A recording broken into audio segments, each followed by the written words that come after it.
আসসালামু আলাইকুম প্রিয় দর্শক। অন্য মঞ্চের আলোচনায় আজ আমাদের সঙ্গে রয়েছেন। নমস্কার, আমি তরুণ ঘোষ। বাংলাদেশের রাজনীতির আবহাওয়ায় কেমন একটা দিন বদলের সুর আসছে না? আপনাদের মনে হচ্ছে না?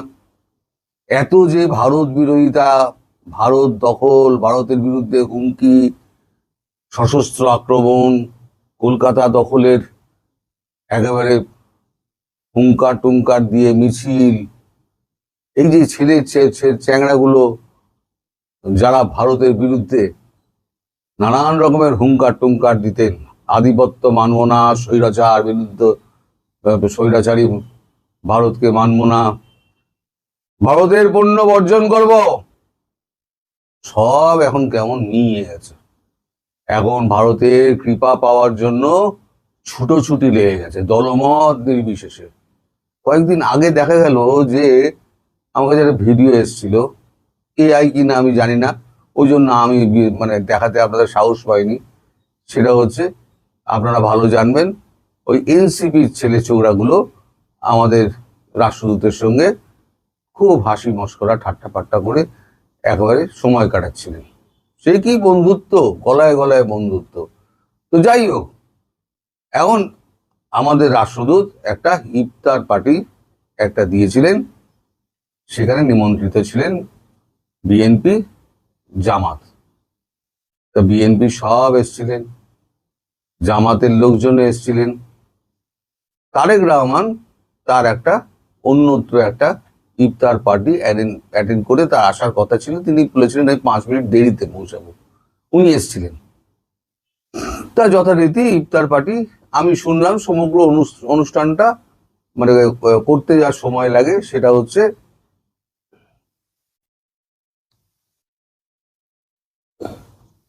সমগ্র অনুষ্ঠানটা সময় লাগে প্রায় 45 মিনিট মতো, মানে টোটাল যে অনুষ্ঠানটা।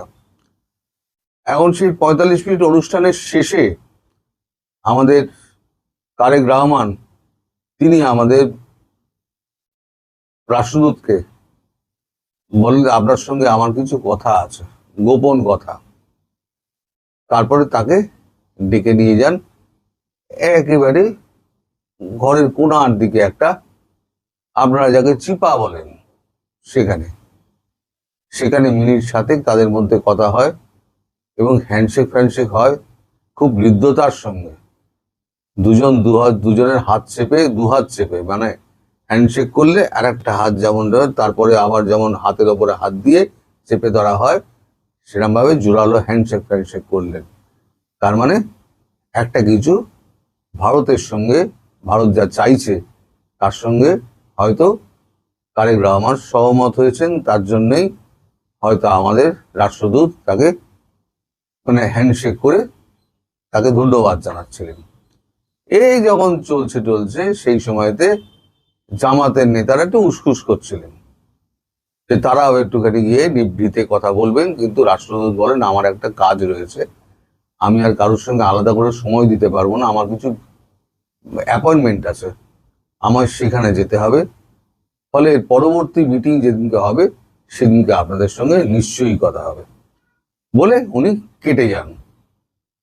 এইখানে কিন্তু এনসিপি কে ডাকা হয়নি। এনসিপি 2-4 জন ফোন করে আমাদের রাষ্ট্রদূতকে মানে অনুগ্রহ চেয়েছিলেন যে আমরাও আসতে চাই। রাষ্ট্রদূত পরিষ্কার বলে দিয়েছেন যে এটা আমরা বিএনপি এবং জামাত দুটো বড় দলের সঙ্গে বৈঠক করছি, এখানে আপনাদের পরে ডাকা হবে, এইখানে এখনই আপনাদের ডাকার কোনো প্রসঙ্গ আসছে না। আমরা এনাদের সঙ্গে আমি আগে কথা বলে নিই, এনাদের মতামত জেনে নিয়ে তারপর আর সিদ্ধান্ত নেবো আপনাদের সঙ্গে কথা বলা যায় কিনা। আসলে এরা তো হয়ে গেছে ছাগলের 3য় সন্তানের মতো।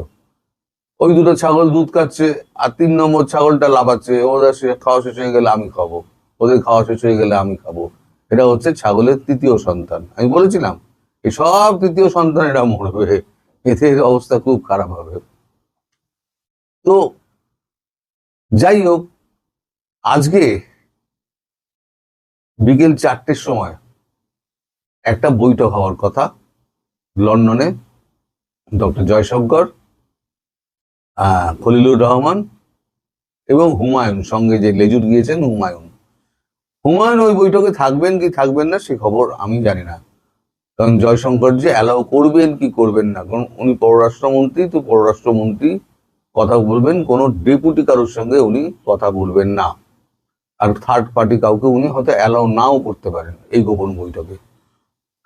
তো এই বৈঠকের খবর তো আর তাড়াতাড়ি আমরা পাবো না, এই বৈঠকের খবর হয়তো আমরা একদিন দুদিনের বাদে পাবো যে বৈঠকে কি কি আলোচনা হয়েছে না হয়েছে। তবে এটা যে ভারত এবং বাংলাদেশ কেন্দ্রিক এবং আওয়ামী লীগ তার মধ্যে একটা বড় ফ্যাক্টর, এটা নিঃসন্দেহে বলা যায়।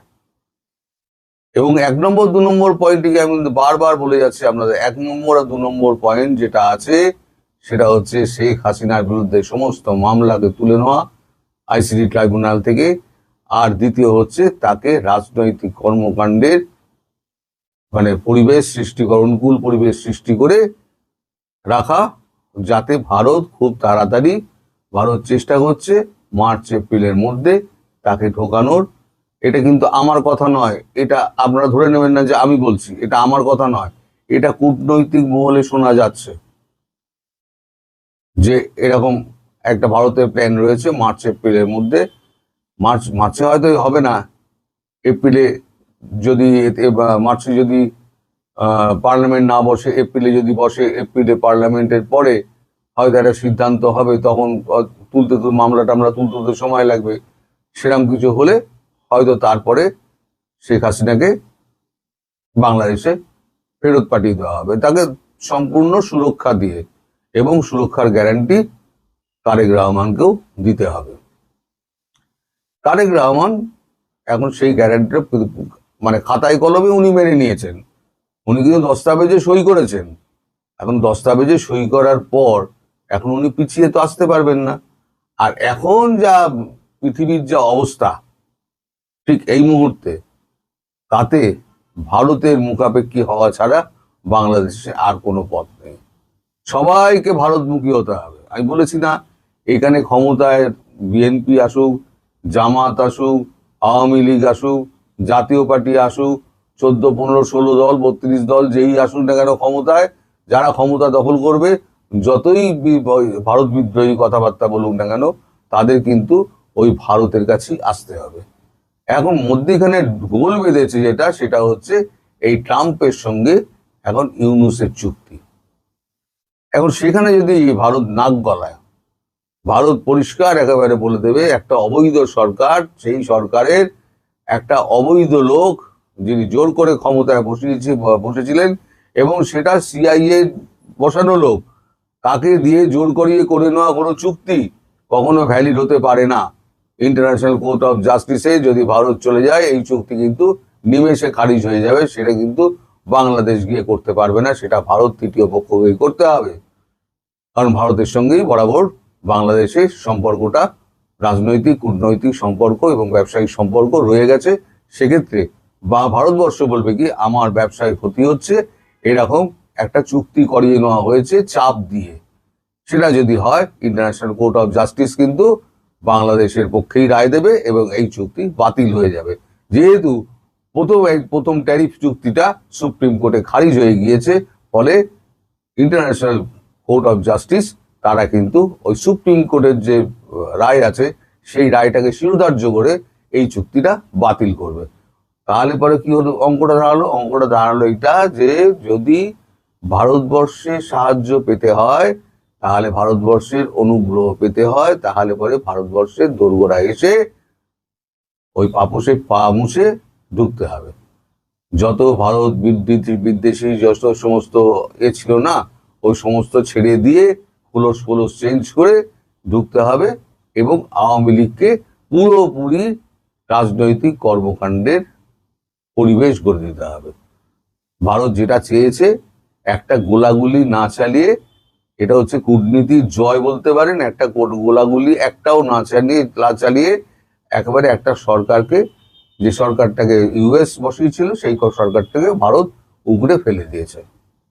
তারেক রহমানের সঙ্গে গোপন ডিল হয়েছিল, এবং কূটনৈতিক সূত্রে জানা যায়, শোনা যায়, এটা আমি দাবি করছি না, আমি জানি কূটনৈতিক সূত্রে এটা শোনা যায় যে এই খলিলুর রহমানকে নিয়ে এত যে জল ঘোলা হচ্ছে, খলিলুর রহমান কি করে বিএনপিতে পররাষ্ট্রমন্ত্রী হলেন। আসলে খলিলুর রহমান তিনি আমাদের অজিত দোভালের খুব প্রিয় পাত্র, খুবই প্রিয় পাত্র, এবং অজিত দোভাল এটা খোলা কণ্ঠে কিন্তু বলে থাকেন। এই কথাটা বিএনপির কোনোভাবে বিএনপির কাছে গিয়েছে নিশ্চিতভাবে, কারণ এই খেলার মধ্যে কিন্তু মানে খলিলুর রহমানের এই যে ওইখানে আপনার ভারতের সঙ্গে এই আমেরিকার সঙ্গে চুক্তি, ভারতের সঙ্গে সখ্যতা, সার্জিও গোরের সঙ্গে বৈঠক, তারপর পল কাপুরের সঙ্গে বৈঠক, যত যোগাযোগ সব কিন্তু ওই হচ্ছে খলিলুর রহমান। এই একমাত্র ব্যক্তি বিএনপির মধ্যে, বাংলাদেশের মধ্যে একমাত্র ব্যক্তি হচ্ছে খলিলুর রহমান, যিনি সমগ্র জায়গা মানে একে ব্যক্তিকে এক কাট্টায় ধরে রেখে দিয়েছেন। এমনকি চায়না পর্যন্ত, রাশিয়ার লুটনিক পর্যন্ত সবাইকে কিন্তু একই সূত্রে উনি বেঁধে রেখে দিয়েছেন। লোকটা কিন্তু যার যাই বলুন, লোকটা কিন্তু অনেক কাজের প্রখর বুদ্ধি সম্পন্ন লোক। ফলে এই লোককে যদি আপনারা পররাষ্ট্র মন্ত্রী করে রেখে দিয়েছেন, এই লোকটা কিন্তু কাজের লোক। আপনারা যতই নিন্দুকেরা নিন্দা করুন না কেন, উনি কিন্তু বাংলাদেশের জন্য কাজ করবেন। এবার 7ই মার্চ একটা ভিন্ন ধরনের হলো। 2026-এর 2025-এর 7ই মার্চ আমরা দেখেছি চারদিকে শুনশান। এবারে কিন্তু মাইক টাইক দু চারটে বেজেছে, তারপরে 3-4টে অ্যারেস্ট হয়েছে, আবার রাত্রিবেলা তাদেরকে জামিন দেওয়া হয়ে গেছে। সেটা হচ্ছে লোক দেখানো। এখন যেটুকু হচ্ছে না, আপনারা দেখছেন যে এখানে ধরা হচ্ছে, ওখানে ধরা হচ্ছে, সেটা হচ্ছে একটা ব্যালেন্সের খেলা। ওই ট্রাপিজের খেলা হয় না, এখন তারেক রহমান ট্রাপিজের ওপরে, দড়ির ওপরে হাঁটছেন। তিনি যদি এখন চূড়ান্ত ভারত বিরোধিতা করেন, তাহলে ভারত হাত ছেড়ে বেরিয়ে যাবে। আবার যদি ভারতের গুণগান গান, তাহলে দেশের পাবলিক ওনাকে ছাড় দেবে। তাহলে কি করতে হবে, ওনাকে একটা ব্যালেন্স করে চলতে হবে, যে দেশের লোককে দেখাতে হবে যে আমি আওয়ামী লীগের বিরুদ্ধে কাজ করছি এবং দেশের স্বার্থ ভারত বিরোধী কাজকর্ম করছি, যতক্ষণ না পর্যন্ত বাংলাদেশের এই জনগণ বুঝতে পারবে, যে আদৌ বুঝতে পারবে কিনা সে ব্যাপারে আমার সন্দেহ আছে, আদৌ বুঝতে পারবে কিনা। কারণ বুদ্ধি তো সব হাঁটুর গোড়ায়, বুদ্ধি তো নাই। পড়াশোনা না করলে বুদ্ধি আসবে করে। তো যাই হোক, এখন যতদিন না পর্যন্ত এরা বুঝতে পারছে, ততদিন পর্যন্ত তারেক রহমানকে এইভাবেই চলতে হবে। আর খলিলুরকে যে পছন্দ করেন আমাদের অজিত দোভাল, সেটা কিন্তু কোনোভাবে বিএনপির কানে গেছিল। তার জন্যই বিএনপি অজিত দোভালের কথাটা মাথায় রেখেই ভারতবর্ষের সঙ্গে সম্পর্ক ঠিক রাখতে হবে, রেখেই এই জিনিসটি করেছেন। এছাড়া আপনার তো শেখ হাসিনা, তিনি তো অডিও যে বার্তা দিয়েছেন চাঙ্গা করার জন্য দেশের মানুষকে, তার আওয়ামী লীগের সমর্থক এবং দেশবাসীকে, এবং তিনি বলেছেন আমি খুব শীঘ্রই ফিরব। খুব প্রত্যয়ের সঙ্গে বলেছেন আমি খুব শীঘ্রই ফিরব। তাহলে এই যে তিনি খুব শীঘ্রই ফিরবেন, এই কথাটা তো তিনি নিজে বলছেন না, কারণ তিনি পারিপার্শ্বিক অবস্থা জানেন, এখন সারা বিশ্বের অবস্থা তিনি জানেন, সেখানে ভারতের অবস্থানও তিনি জানেন। এখন ভারত একটা এমন অবস্থানে তৈরি বসে আছে, ভারতের হাতে সব চাবিকাঠি, সব দেশের চাবিকাঠি কিন্তু ভারতের হাতে। সে কিন্তু চীনের বলুন, আমেরিকার বলুন, ইসরায়েলের বলুন, ইরানের বলুন, সব চাবিকাঠি কিন্তু ভারতের কাছে। ভারত চুপচাপ বসে বসে এখন খেলা দেখছে, একটা কথা কিন্তু ভারত বলছে না। ফলে তিনি যেটা বলছেন সেটা সরকারের সঙ্গে আলোচনা করেই বলছেন এবং সরকারের সম্মতি নিয়েই বলছেন। তিনি পুরো ব্যাপারটা জানেন বলেই তিনি বলছেন। ফলে খুব শীঘ্রই শেখ হাসিনা হয়তো দেশে ফিরবেন, কিন্তু তারিখ আমি বলতে পারবো না। সেই ব্যাপারটা আমি যখন জানতে পারবো তখন নিশ্চিতভাবে বলবো। একবার বোকা বনেছি 27শে মার্চ বলে, আর দ্বিতীয়বার বোকা বনবো না। একবার বোকা বনেছি, সেটা কিন্তু আমাদের প্রধানমন্ত্রীও বোকা বনেছিলেন ট্রাম্পের কারণে, আর প্রধানমন্ত্রীকে বিশ্বাস করে, আমার ভারতবর্ষকে বিশ্বাস করে আমিও বলে ফেলেছি, আমিও বোকা বনে গেছি, আপনাদের কাছে আমি বিশ্বাসঘাতক হয়ে গেছি। ফলে ওই বিশ্বাসঘাতকের তকমা আমি আর দ্বিতীয়বার নেব না। যখন খবর কনফার্ম হবে আমি আপনাদের সবাইকে জানিয়ে দেবো।